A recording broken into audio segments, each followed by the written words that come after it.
Hi guys, this is the 7th episode of the Hashbrown Traveler, and in this episode I'm going to talk about two travelers who traveled around the world during British rule in India. In part 1 of this episode, I'm going to talk about a doctor who hails from a town in the erstwhile kingdom of Mysore in British India, who documented his visit to the United States of America in 1936 and his other trips to European nations. Here's a brief intro of this gentleman. His name is Dr. B. Narasimhamurthy, and he was born on 1st July 1903 in a town called Holekere, which was located in Chitradurga district, Kingdom of Mysore, now known as the Karnataka state in India. He did his middle school in T. Narsipur and then moved to Bangalore city for his high school studies. And in 1921, he did his BSc in Specialization of Science and Chemistry in Central College, Bangalore. And then he joined the Mysore University Medical College for his MBBS course in 1924, and he graduated with his MBBS degree in 1929. To know more about his history, I shared the link below. Let's jump to the part where he first got the opportunity to go to America. In this part, you see his brief journey of his research, as shown in these slides.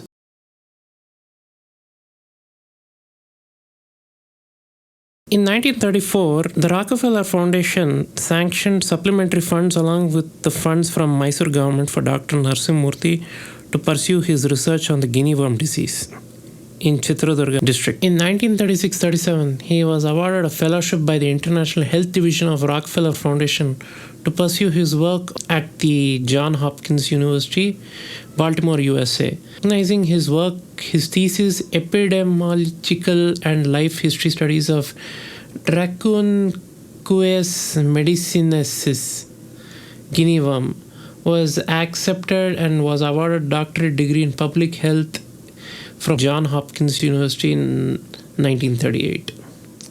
In recognition of his work, he was elected a member of the Sigma Xi, a well-known scientific organization of the USA, and was permitted to wear the golden key insignia of the association. And he was elected a member of the Delta Omega Society and the American Society of Parasitologists and the Helminthological Society of Washington, USA. Let's read from V. Narasimhamurthy's diary, in which it dates here on 11th July 1936. Cable from New York to Dr. W.C. Sweet, and letter for me from Dr. W.C.S. informing that I have been granted the fellowship and about 6 p.m. in the house. Informed mother at once. She was indeed very happy. Wife got a little upset over a casual remark made by me while informing her. Then a month later he goes to Bombay. In 19th August 1936, he left Bangalore with his father by Guntakal Express to Bombay. On the 9th August, he had gone to Madras to obtain American visa and to settle certain matters with cooks. Child was not well at the time of departure. Everything went off okay at Madras. Returned to Bangalore on 11th August 1936 with Narayan. Jatka with wife and children to the station. Dr. Rice presented me a garland bouquet. So, on 20th August 1936, he set his journey to the United States. So in this he says, reached Bombay at 10:30 a.m. in the morning by the Deccan Queen. Stopped by the modern Hindu hotel situated close to VT station. Had head to Thomas Cook and Son and came to know that P.R. Hayes starts from Bombay on 24th August and not on 21st. And then on 24th August 1936, he says, left house at 3 p.m. with father, Mr. Ramana and children. Was glad that father could see the boat which I was leaving Bombay. Was not so moved with feelings in the morning as father was very much moved by feelings. The boat left Bombay at 6:10 p.m.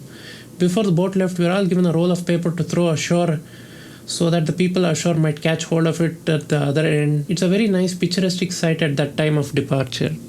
Feeling the separation from India came to the mind. But soon that feeling subsided when I mixed with friends engaged in personal conversation. During the conversation, one of the Bengali doctor friend told me the real news through a nice editorial written about my paper a day earlier. So on the following day in his journey, he says that he had his breakfast in the cabin and he was not feeling well. Took some food given by Mr. Ramana, vomited 2-3 times, was lying in bed practically the whole day. So after a few days of the journey, on September 2nd, he states in his diary entry that the boat reached Suez around 11 p.m. Customs and doctor examination till 11:30. Got $10 exchange to Egyptian money. That's the Egyptian pound.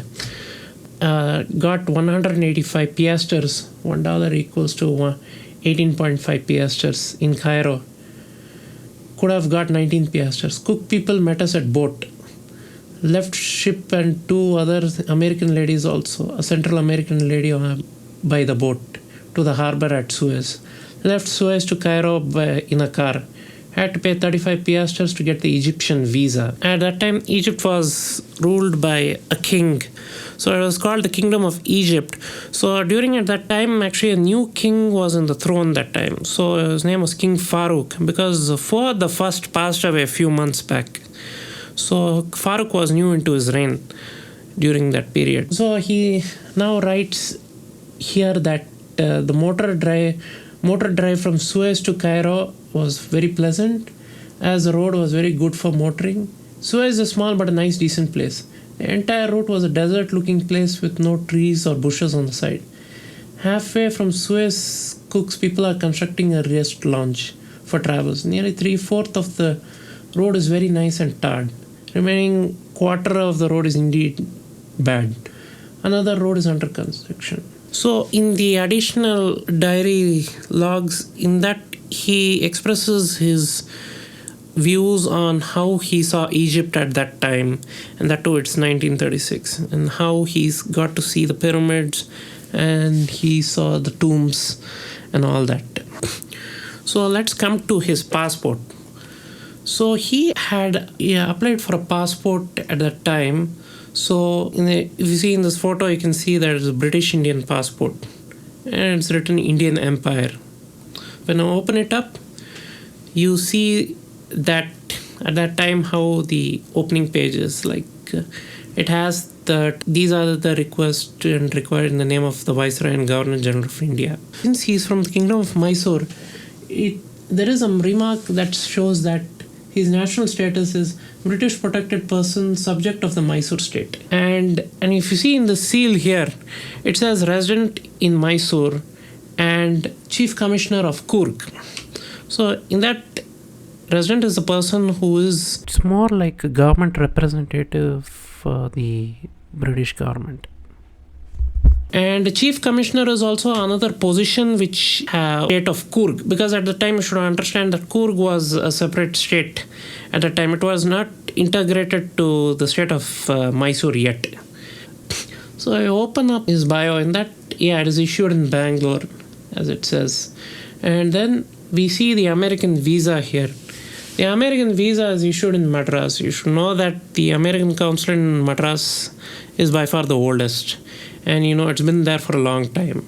So you can see that it was issued in August 10th, 1936. And then it has remarks saying temporary visitor, foreign government official. And moreover, the best part here is you can see that it says gratis visa, because his visa is free and he was not charged for it. And then in the next page, you can see the Egyptian visa that, as mentioned in the diary log. In that, it says that he was granted entry, transit visa, because it is mentioned that for a maximum period of 72 hours on September 2nd, 1936, and to rejoin on the same ship at Port Said or Alexandria. The Suez passport control. And then above that, you can see the American passport stamp here, which states that they admitted at New York, and under the paragraph, and because it's not clear, but it's according to an Immigration Act of 1924, and it states that he can be there for a year. So during his tenure at John Hopkins University, he had done his research there. You can see all the footage of him working there in the John Hopkins University. You can see these videos there. Those are all home videos that he had recorded. It's believed that he used to develop his own negatives, as mentioned in his blog. So during this period, he had gone to various countries. So if you see that he has been to Europe, if in this page you see here, you can see that there is one stamp in red that is from France, because in the other page you can see that it was issued from Dieppe, Commissariat Spécial. And in the very same page you can see that that he had left Roosendaal station, that's the Netherlands, along with the passport stamps from Plymouth, I think must be from England, and yeah, here is the Canadian immigration stamp here. And then on the next page you have here is the coveted visa, and that too it's from Nazi Germany, because this is 1930s and Hitler was in power. And in this it says specifically that he gets to be there for a year, because according to his blog, it says that with the grant given by Rockefeller, he toured around America, mainly visiting various research centers, and left for the UK and Europe. He met in Germany another scientist who co-authored his scientific paper with him. And at that time, Adolf Hitler was ruling Germany, and he saw him going in a motor cavalcade procession. There is a very interesting fact about this Nazi Germany visa here. The visa, which says that he could stay for a year, because it's marked as 31st May 1938 and 31st May 1939. And the best part here is that they are 4 months away World War II was going to start. So the interesting part about this visa here is that it doesn't have any indication of where it was issued. So then what happened was, I have to inquire one of my friends who is actually a vintage passport collector. So his name is Neil. So I had screenshotted this and sent to Neil to verify where this was from. So he said that it was issued in Paris, which is amazing. I asked him how you figured out. It doesn't have any mentioning of Paris anywhere. How did you find out? He just said that he figured it out through the signature of the Consulate General. Obviously, that's the same Consulate General who signs visas in Paris. So he figured it out that the Nazi Germany visa was issued in Paris, France. So I said this matter to his granddaughter, who was very thrilled to know an interesting information like that, and she wanted to say that she wanted to include it in her blog for future reference. And then here in this page you can see that there are some markings, basically I think from bank, I guess. I think it's from Frankfurt, and it's Deutsche Verkehrskreditbank, like that it's mentioned here. We just go to the next page, where to Italy. So here in Italy you can see this particular passport stamp entry. If you see, you can see that it says visto para partir, that is like has left. It's an exit stamp. And the interesting part about this passport stamp here is that this, on the left side of the passport stamp, you see the Kingdom of Italy coat of arms, whereas you see in the right side of the stamp you see the Italian Social Republic, which you must understand that the Republic of Salo, as it's known, was established between 1943 to 1945 by Benito Mussolini at that time. It was the puppet state of Nazi Germany. So you can see that is the coat of arms clearly in that. But technically during that time it was the Kingdom of Italy under the fascist rule of Benito Mussolini. this page you can see that there is a stamp from the Kingdom of Hungary and a Czechoslovakia stamp, CS Pasova Controla Kormanov Vlak. This is Slovakia, the Republic of Slovakia. That time it was Czechoslovakia. And here are all the German stamps here. So now after his 2-year journey and all that, he returned back to India. So in his log it says here that he left for India again by ship in August 1938 and he reached Colombo by the end of August. From there by ferry and by train he reached Bangalore. So if you observe that the travel through Colombo, so technically speaking, those days what they used to do is they used to take the train which used to go to Talamanar, and from Talamanar actually there was a ferry that used to go to Dhanushkodi. Dhanushkodi used to have an immigration control there. That is technically the starting border of India. There in this passport stamp here, the Dhanushkodi entry stamp is there. And in the other stamp, you can see that it's Colombo Harbor entry stamp. So now about what happened to Dr. Narasimhamurthy was a little bit unfortunate because, so to make this a little bit short, after he came back abroad, he was posted as the Public Health Institute Bangalore. And after a few months of working in the institute, he was deputed to Hopkins Institute Bombay to study the method of preparation of vaccine for smallpox. After 2 months training, he returned back to Bangalore. So, and even there was an outbreak of typhoid in Bangalore at that time. So he was deputed to study the causes and control of the epidemic. So he went around Bangalore and studied important causes for the spread of disease. Then he published a paper for the same, and then he was posted as health officer in Chikmagalur. So then what happened was he got affected by cancer. Because of that, he was taking treatments in Madras for it. And then over the years, the disease started to spread to such an extent that by the time he returned from Madras to Bangalore, by 1942, he came back to Bangalore and then he passed away there only on 30th August 1942. So he was only 39 years when he passed away. So this is the travel experience of Dr. V. Narasimhamurthy.